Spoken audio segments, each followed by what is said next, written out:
તો રાજ્યમાં સરકાર તરફથી અને ખાસ કરીને આરોગ્ય મંત્રી તરફથી જે મોટો નિર્ણય લેવામાં આવ્યો છે તેમાં હવે એનાલોગ પનીરનો ઉપયોગ ગુજરાતમાં જોવા નહીં મળે. શું છે આ એનાલોગ પનીર, કેમ એને અલગ રાખવામાં આવતું હતું ને કેમ એ સ્વાસ્થ્ય માટે જોખમી હતું, સાથે સાથે આપ એ કઈ રીતે ઓળખશો કે આ એનાલોગ પનીર છે કે પનીર જે આપણે દૂધમાંથી બનાવેલું ખાતા હોઈએ છીએ નોર્મલ પનીર છે. આ તમામ વાત આજે સ્પષ્ટ કરવા જઈ રહ્યો છું. કેટલું હાનિકારક હતું એ એનાલોગ પનીર કે જેના કારણે સ્વાસ્થ્ય ઉપર જોખમ જોવા મળતું હતું. આખરે આ એનાલોગ ડેરી પ્રોડક્ટ શું હોય છે હવે આપને જણાવી દઈએ. સૌથી પહેલાં તો કે એનાલોગ ડેરી પ્રોડક્ટ શું હોય છે, શુદ્ધ પનીર શું છે અને એનાલોગ પનીર અથવા ચીઝ ક્રીમ બટર શું છે. શુદ્ધ દૂધમાંથી જે બનાવવામાં આવે એ પનીર હોય છે. જ્યારે અહીંયા આગળ આપ જોશો તો શુદ્ધ જેવું દેખાય છે પણ દૂધ સિવાયની વસ્તુથી બને છે. દૂધનો ઉપયોગ જ નથી, દૂધ સિવાયની વસ્તુથી બને, દેખાય શુદ્ધ પણ હોય નહીં. માત્ર દૂધને ફાડીને બનાવાય છે જે પનીર પ્યોર પનીર હોય છે, એનાલોગ પનીર નહીં. જ્યારે વનસ્પતિ તેલ, ફેટ અને સ્ટાર્ચથી બને છે, વેજીટેબલ ચરબી હોય છે એની અંદર, જેને એનાલોગ પનીર બનાવવામાં ઉપયોગમાં લેવામાં આવે છે. કુદરતી મિલ્ક ફેટ હોય છે. બીજી વસ્તુ જે શુદ્ધ પનીર છે તેમાં પ્રોટીન, કેલ્શિયમ, વિટામિન્સથી ભરપૂર હોય છે જે પનીર સામાન્ય રીતે લોકો ખાતા હોય છે. પરંતુ આ તરફ શુદ્ધ પનીરની સરખામણીમાં તત્વોની ઓછી માત્રા છે. ત્યાં સુધી પણ કહેવામાં આવ્યું છે કે આમાં પ્રોટીન, જે એનાલોગ પનીર છે તેમાં પ્રોટીન ના માત્ર હોય છે, ફક્ત ચરબી જ ચરબી હોય છે. ત્યારબાદ એકદમ નરમ હોય છે. જે શુદ્ધ પનીર હશે એકદમ સોફ્ટ હશે, જ્યારે આ જે એનાલોગ પનીર છે એ થોડું ચવડ અને રબર જેવું હોય છે. એકદમ આમ દબાવો તમે એ પનીરને તો એ તમને સ્પોન્જી જેવું લાગે, જ્યારે એકદમ જે છે તે નરમ હોય છે. બીજી તરફ દૂધના કારણે થોડું મોંઘું હોય છે. સામાન્ય રીતે આપણે પનીર લેવા જઈએ ને એમ થાય કે આ સસ્તું છે, આપણે આ લઈ લઈએ, પરંતુ એ સસ્તાનો ખેલ જ જોખમી છે, કારણ કે પ્રમાણમાં આ સસ્તું મળતું હોય છે.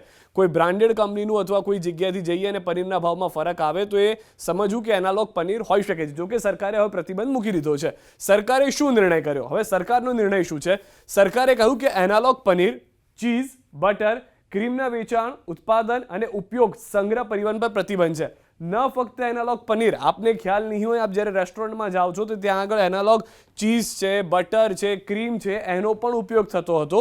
સરકારે કીધું કે ભાઈ પહેલાં તો આ તમારે ખાવાનું નથી, હવે ખાવાનું નથી તો એનો મતલબ ઉત્પાદન પણ કોઈએ કરવાનું નથી જે analogue paneer, cheese, butter, cream છે તેનું.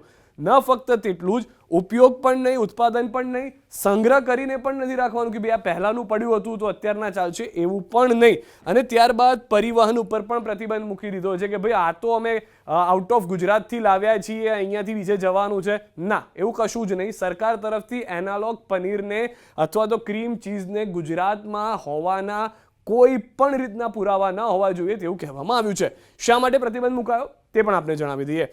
તો FSSAI દ્વારા માત્ર મિલ્ક પનીરના ધારાધોરણ નક્કી છે. હવે FSSAIને તો ખબર નથી કે આવા પણ લોકો ભારત દેશમાં આવશે કે જે પનીરની એવી પ્રોડક્ટ બનાવી દેશે કે જે લોકોના જીવને જોખમમાં નાખે. તો કેટલાક તત્વો અસલી પનીરના નામે વેચાણ કરીને છેતરપિંડી કરતા હતા. કઈ રીતે? એ લોકો એવું કહેતા હતા કે એનાલોગ પ્રોડક્ટ ડેરી પ્રોડક્ટ જેવી જ લાગતી, જેથી ગ્રાહકો પણ ગેરમાર્ગે દોરાતા હતા. એનાલોગ પ્રોડક્ટ્સમાં ખાદ્ય ચીજો જ વપરાતી હોવાથી લાયસન્સ મળતું હતું.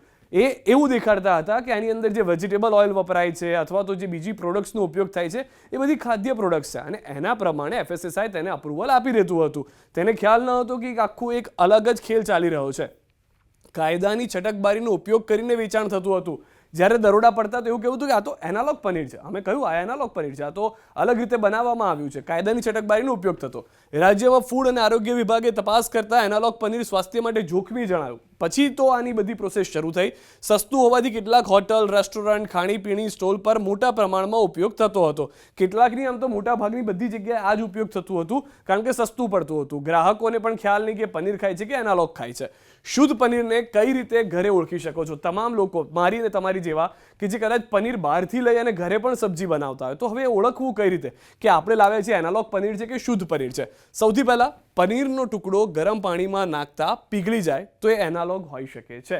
જેવો પનીરનો ટુકડો લાવો, ગરમ બોઇલ્ડ વોટરમાં નાખો અને એ પીગળી જાય તો સમજવું કે આ એનાલોગ પનીરના હોવાના શક્યતાઓ છે.